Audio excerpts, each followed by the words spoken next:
दोस्तों, आज की कहानी है शादी का 60वां सालगिरह। कहानी पसंद आए तो वीडियो को लाइक एवं सब्सक्राइब जरूर करना। शादी की सालगिरह मुबारक हो तुलिका दी। मेरी भाभी ने मुझे फोन पर मुबारकबाद देते हुए कहा, शादी की सालगिरह मुबारक हो बेटा।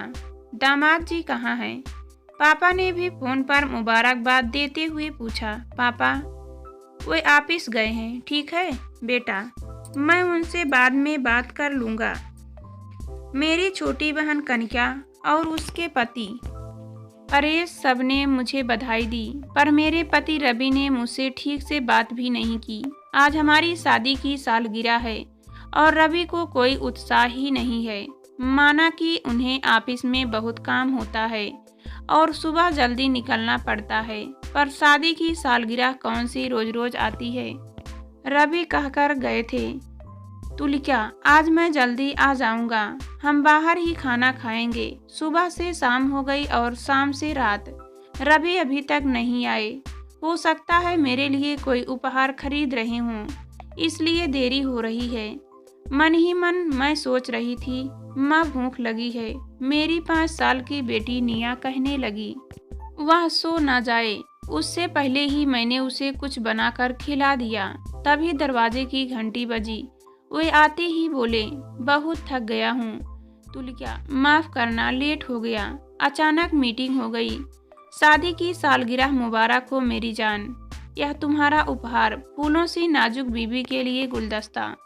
आज हमारी शादी को 6 साल हो गए और तुम अभी भी पहले जैसी ही लगती हो। पर मैंने उनकी किसी भी बात पर अपनी प्रतिक्रिया व्यक्त नहीं की और उनकी लाए गुलदस्ते को एक तरफ रख दिया। फिर बोलने लगे, आज होटल में बहुत भीड़ थी, तुम्हारी पसंद का सारा खाना पैक करवा लाया हूँ, जल्दी से निकालो। जोर की भूख लगी है। जोर की भूख लगी थी तो बाहर से ही खाकर आ जाते। यह खाना लाने की तकलीफ क्यों की और इस गुलदस्ते पर पैसे खर्च करने की क्या जरूरत थी। आप खा लीजिए, मेरी भूख मर गई, मैं सोने जा रही हूँ। माफी तो मांग ली, अब क्या करूं? बॉस ने अचानक मीटिंग रख दी तो क्या करता। मुझे भी बुरा लग रहा है। खाना खा लो तुलिका, भूखी मत सो। रवि बोले, कितना कहा पर मैं नहीं मानी और भूखी सो गई। मैं रात भर रोती सिसकती रही कि किस बेवकूफ से मेरी शादी हो गई। शादी के 6 साल पूरे हो गए, पर आज तक कभी मुझे मनचाहा उपहार नहीं दिया। मैंने सुबह से कितना इंतजार किया, कम से कम होटल में तो खिला ही सकते थे। आज तक कौन सी बड़ी खुशी दी है मुझे। हर छोटी से छोटी चीज के लिए तरसती आई हूँ। एक मेरी बहन का पति है जो उसे कितना प्यार करता है। भूख से नींद भी नहीं आ रही थी। सोचा कुछ खा लूं, पर मेरा गुस्सा भूख से ज्यादा तेज था। एक गिलास ठंडा पानी पीकर मैं सोने की कोशिश करने लगी, पर नींद नहीं आ रही थी।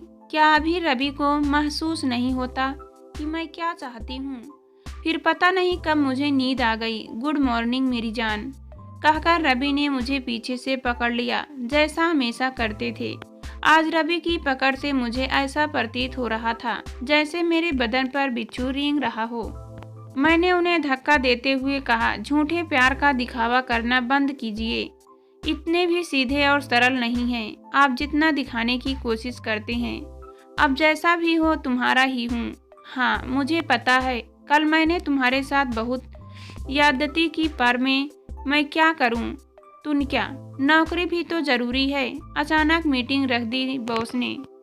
अब बॉस से जवाब तलब तो नहीं कर सकता ना, इसी नौकरी पर तो रोजी रोटी चलती है हमारी। रवि बोले, कौन सा महीने का लाख रुपए देते हैं यह नौकरी? आज तक कौन सी बड़ी खुशी दी है आपने मुझे? बस 2 वक्त की रोटी, तन पर कपड़ा और यह घर, इसके अलावा कुछ भी तो नहीं दिया है। मैंने गुस्से से कहा, बस इन्हीं 3 चीजों की तो जरूरत है। हम सबकी जिंदगी में किसी किसी को तो ये भी नहीं मिलती है तुलिका। जो भी हमारे पास है उसी में खुश रहना सीखो। अब छोड़ो यह गुस्सा। गुस्से में तुम अच्छी नहीं लगती हो। चलो आज कहीं बाहर घूमने चलेंगे और बाहर ही खाना खाएंगे। तुम कहो तो फिल्म भी देखेंगे। आज छुट्टी का दिन है यार। अब छोड़ो यह गुस्सा, मुझे कहीं नहीं जाना है। दोबारा बोलने की कोशिश भी मत कीजिएगा। पछता रही हूँ आपसे शादी करके। पता नहीं क्या देखा था मेरे पापा ने आप में, कितना कुछ लेकर आई थी मैं, सभी कुछ आपके परिवार वालों ने रख लिया। कितने अरमान संजोए आई थी, ससुराल में सब चकनाचूर हो गया। अब मुझे जो भी जरूरत होगी अपने पापा से मांगूंगी। आपसे उम्मीद करना ही बेकार है। आप जैसे आदमी को तो शादी ही नहीं करनी चाहिए। जो मन में आया वह बोले जा रही है। मैंने पहले ही तुम्हारे पापा से कहा था कि मुझे कुछ नहीं चाहिए। मेरे जीवन का एक संकल्प है, उद्देश्य है, और बिना संकल्प जीवन और मृत्यु का भेद समाप्त हो जाता है। क्या बेईमानी से करोड़ों कमाकर या किसी से पैसे मांगकर मैं तुम्हें ज्यादा सुखी रख सकता हूँ? मैं अपने परिवार को अपने बलबूते पर रखना चाहता हूँ। मुझे किसी का 1 रुपए भी नहीं लेना है, अपने पापा का भी नहीं। अब तुम्हारे पापा ने दिए और मेरे पापा ने लिए तो इसमें मैं क्या कर सकता हूँ? अभी हमारे घर का लोन कट रहा है, इसलिए पैसे की थोड़ी किल्लत है, फिर सब ठीक हो जाएगा। तुलिका, मुझे भरोसा है अपने आप पर कि मैं सारी खुशियाँ दूंगा तुम्हें एक दिन, रवि बोले। रवि ने मुझे बहुत मनाने की कोशिश की, पर मैं अपने गुस्से पर कायम थी। रविवार की छुट्टी ऐसे ही बीत गई। शाम को निया बाहर घूमने की जिद करने लगी। रवि उसे घुमाने ले गए। मुझे भी कितनी बार कहा रवि ने, पर मैं नहीं गई। तभी भाभी का फोन आया। भाभी प्रणाम। तुनिका, कैसी हैं? आप दोनों को परेशान तो नहीं किया ना? अरे नहीं भाभी, कहिए ना। कनिका अपने पति के साथ आई हुई है, तो पापा चाह रहे हैं कि अगर कुछ दिनों के लिए आप सब भी आ जाते तो अच्छा लगता। भाभी ने मुझसे कहा। हाँ भाभी, देखती हूँ। वैसे भी आप सब से मिलने का बहुत मन कर रहा है। का फोन काट कर मैं सोचने लगी कि कितनी खुशहाल है कनिका। कुछ दिन पहले ही सिंगापुर घूमकर आई है अपने पति के साथ, और एक मैंने सोचा कि कुछ दिनों के लिए पापा के पास चली ही जाऊं। कम से कम कुछ दिनों के लिए इस घर के काम से दूर तो रहूंगी, और फिर मुझे अपने पति को सबक भी सिखाना है जो सिर्फ मुझे इस्तेमाल करना जानते हैं। माँ, कहकर निया मुझसे लिपट गई। कहाँ कहाँ घूमी, क्या क्या खाया, सब बताया। फिर बोली, पापा आपके लिए भी आइसक्रीम लाए हैं, मुझे नहीं खानी है। जाओ बोल दो अपने पापा को कि वही खा ले, और यह भी बोलना कि तुम और मैं नाना के घर जाएंगे, टिकट करवा दे। पापा, हमें नाना के घर जाना है। माँ ने बोला है कि टिकट करवा दो। निया बोली, आपकी माँ आपके पापा से गुस्सा है, इसलिए पापा को छोड़कर जाना चाहती है। ठीक है, मैं टिकट करवा दूंगा। रवि मेरी तरफ देखते हुए बोले। रवि जब मुझे और निया को ट्रेन में बैठाकर अपना हाथ हिलाने लगे और ट्रेन भी अपनी गति पकड़ने लगी, तो निया पापा पापा कहकर चिल्लाने लगी। रवि का चेहरा उदास हो गया। वह मुझे ही देखे जा रहे थे। तभी लगा कि आवेग में आकर कहीं गलती तो नहीं कर रही हूँ मायके जाने की, पर ट्रेन की रफ्तार तेज हो चुकी थी। पूरा रास्ता यही सोचती रही कि इतना नहीं बोलना चाहिए था मुझे। सुबह ही हम पटना पहुंच गए। सबसे मिलकर अच्छा लगा। पापा तो बहुत खुश हुए।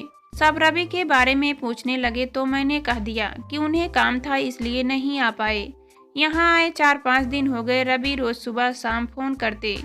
एक रोज कनिका ने पूछ ही लिया कि रवि ने सालगिरह पर मुझे क्या उपहार दिया, तो मैंने हंसकर टाल दिया। कनिका और परेश हमेशा यही जताने की कोशिश करते कि दोनों में बहुत प्यार है। पापा ने ही दोनों के टिकट करवाए थे सिंगापुर जाने के लिए। पापा ने रवि से भी पूछा था कि कहीं घूमने जाना हो तो टिकट करवा दूं, पर मेरे पति तो राजा हरिश्चंद्र हैं, उन्होंने मना कर दिया। एक रात पापा और भाभी भैया किसी की शादी में गए थे। निया और मैं कमरे में टेलीविजन देख रहे थे। दीदी, मैंने खाना बना दिया है, मैं अपने घर जा रही हूँ, काम वाली कहकर चली गई। थोड़ी देर बाद निया के खाने का वक्त हो गया। निया सो न जाए यह सोचकर मैं किचन में खाना लेने जाने लगी कि तभी कनिका के कमरे से हंसने की और अजीब सी आवाजें आने लगी। ये कनिका भी ना, कम से कम कमरे का दरवाजा तो लगा देती। मैंने सोचा परेश के साथ अभी उसे समय मिला। मैं मुदमुदाई, पर जैसे ही मैं किचन में खाना लेकर निकली तो मैंने देखा कि कनिका तो बाहर से आ रही है। कनिका, तुम तो बाहर, कमरे में कौन है?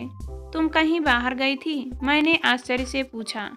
हाँ दीदी, मैं पड़ोस की स्वाति भाभी के घर गई थी, कब से बुला रही थी, देखो ना कितनी देर तक बैठा लिया। कनिका, निया ने निया के लिए खाना लेकर कमरे में आओ न, जरा कुछ बातें करनी है तुमसे। मैंने हड़बड़ाते हुए कनका के हाथ में खाने की प्लेट थामते हुए कहा। मुझे लगा कहीं कनका कुछ ऐसा वैसा देख न ले, पर कौन है कमरे में। जैसे ही मैं पलटी देखकर दंग रह गई। सोना अपने ब्लाउज का बटन लगाते हुए कनका के कमरे से निकल रही थी। उसके बाल और कपड़े अस्त व्यस्त थे। मुझे देखते ही सकपका गई और भाग गई।